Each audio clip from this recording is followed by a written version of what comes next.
Let's start with the need for scaling, that is increasing resources, so that your system can now handle more requests than it earlier could.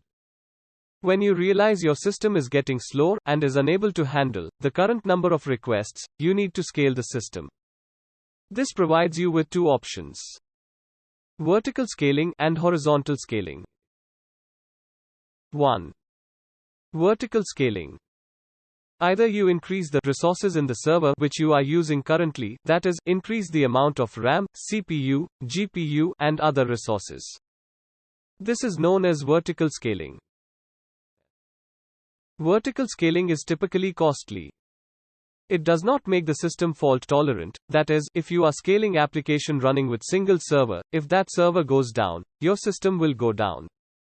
Also, the amount of threads remains the same in vertical scaling. Vertical scaling may require your system to go down for a moment when process takes place.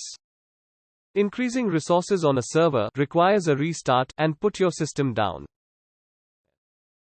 Another solution to this problem is increasing the amount of servers present in the system. This solution is highly used in the tech industry.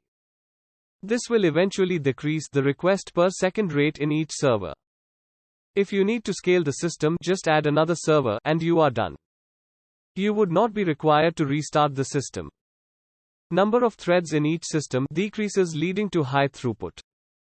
To segregate the requests equally to each of the application server, you need to add load balancer, which would act as reverse proxy to the web servers.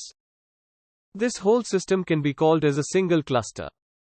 Your system may contain a large number of requests, which would require more amount of clusters like this. Hope you get the whole concept of introducing scaling to the system.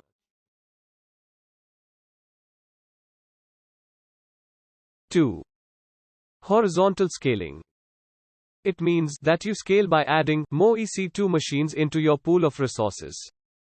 Whereas vertical scaling means that you scale by adding more power like CPU, RAM to an existing EC2 machine.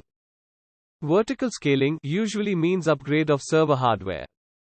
Horizontal scaling is adding more EC2 machines.